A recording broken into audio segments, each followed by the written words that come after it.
Hello YouTube, it is your boy Cheesy TV back with another video, and in this video we are going to be talking about the third episode of Season 3 of Ozark's. Kevin Cronin was here, that's interesting.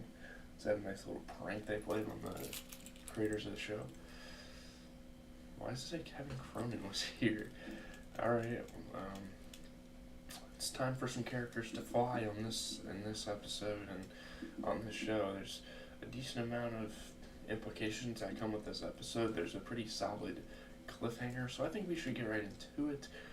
Right after this, maybe if I have time, I'll give you guys a weekly track roundup. I'm going to the St. Louis Zoo with my family, so there's that. I'm going to try to get the 2 videos out for the morning so I can kind of just enjoy the rest of my day, watch Ozark, watch football, go to the zoo. Yeah. So this is another great, tense episode, and it ends with one of the best scenes in the history of Ozark. Wow, I was really lagging there. Holy shit, my fault. As Ruth learns the danger her boss and friend now faces. Even before then, this is a tight episode of TV, complete with the kind of darkly humorous beats that elevates the better episodes of this show. At first it feels like the start of a turf war as Wendy draws her brother Ben closer to her side and Marty aligns with Ruth. But it ends with Marty Byrde suggesting to a federal agent that he could turn on everyone, leaving it all behind. Will he have the chance, or is it too late? Some of the best episodes, well, I don't know if I can really talk about The Sopranos that much, but that's what this article is trying to tell me to do, but nah. The writers of Ozark kind of, filter anxieties of its protagonists through the dreams. They do it with Wendy Byrde this episode, opening with a dream in which our heroine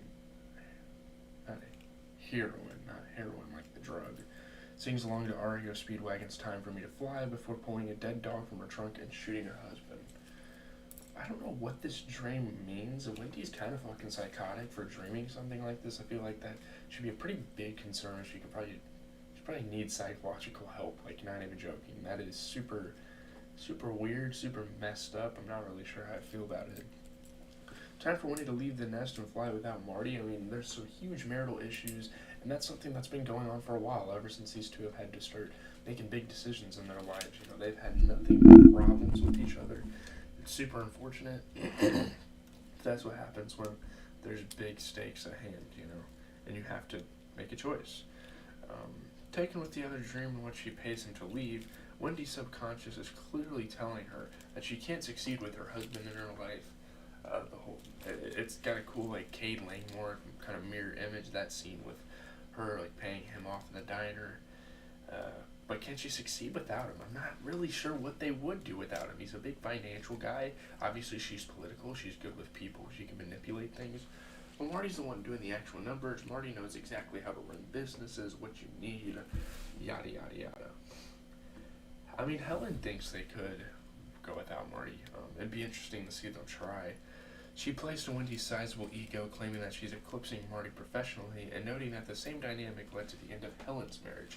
When the woman is overtaking the husband, it kind of strikes his ego, and yeah, I guess that's why some marriages end, I guess. I don't know. Does Wendy Byrde need Marty Byrde anymore? We're not really sure. And if she keeps him around, will she just end up like Helen, or worse, accidentally knocked down a hill to her death? Like the woman whom she's bullied into selling a business she spent her life building. That's kind of a crazy scene, when Wendy told Carl to, stand up to his wife. These were obviously, the casino owners, and he, accidentally pushed her down a hill and killed her. That's kind of crazy.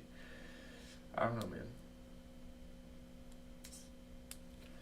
While Wendy tries to get the legit business, the not laundering business, up and running, Agent Maya Miller, played by Jessica Francis Dukes, who's a pretty new character in the show. She's kind of made run-ins, but yeah, she comes to share an office with Marty Byrde.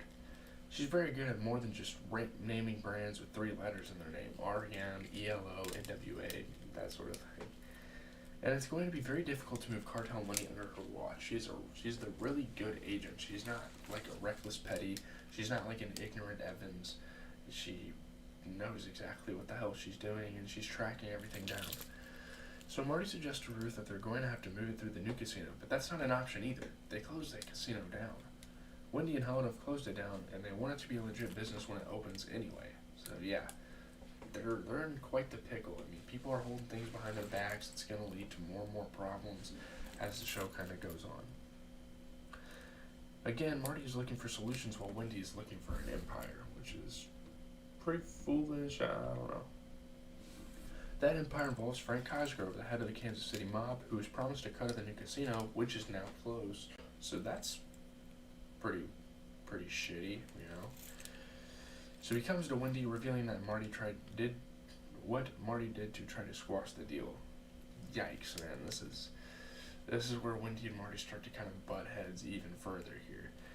This adds to the tension at dinner, and that's before Navarro calls Wendy. Is he threatening or almost flirting? Or maybe both? He's talking about her skills and the connection, and mentioning his virility in relation to his new child being born.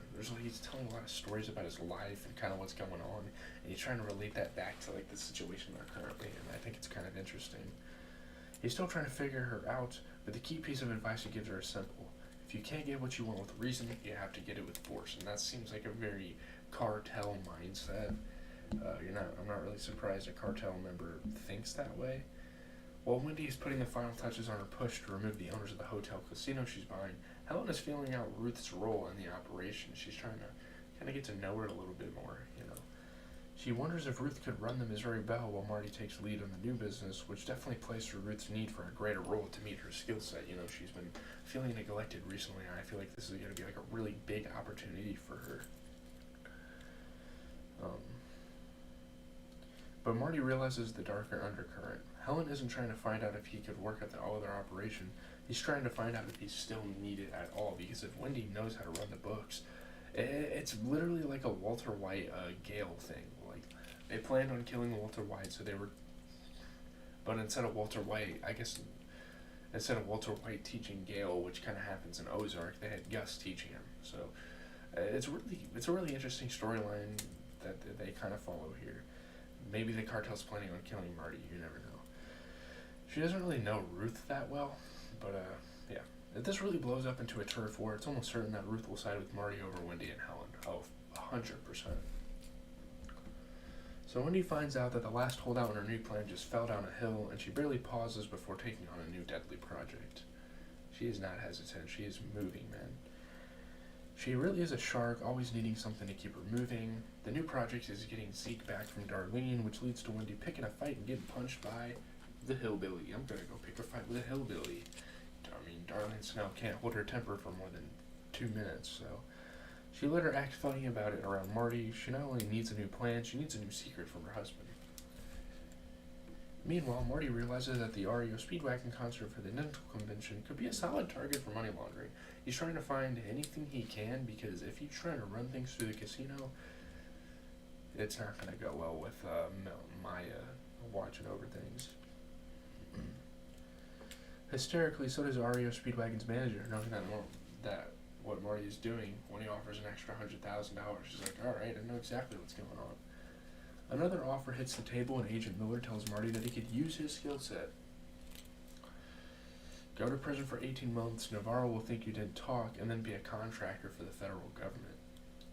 It's not a terrible way out, honestly. I mean, usually you wouldn't side with the FBI on something like that, but it's not terrible. Now, Marty appears to take it, just before he's picked up by Navarro's men and thrown into the back of a car. Probably because they're getting tracked by the damn feds. That's probably why he's getting punished. So yeah, that's it. Navarro realized that Wendy's phone line was compromised and probably figured out that Marty was the man on the surveillance. What is he going to do about it? I mean, I'm kind of confused why they're mad at Marty. Marty tapped the phone line because he wanted to know what his wife was talking about behind his back. I don't know why they act like he's some fed. I guess they could figure that he's some fed because he was talking about a federal agent. I mean, they are like at his business infesting it right now, but I'm not really sure what they think Marty is doing right now, because he's never gonna rat anyone out. I guess they don't know Marty like that and they can't trust him. I get that, but really strange. It's a really strange move by the cartel, but I guess the cartel can do whatever the fuck they want about 90% of the time. So I'm out, guys. Have a good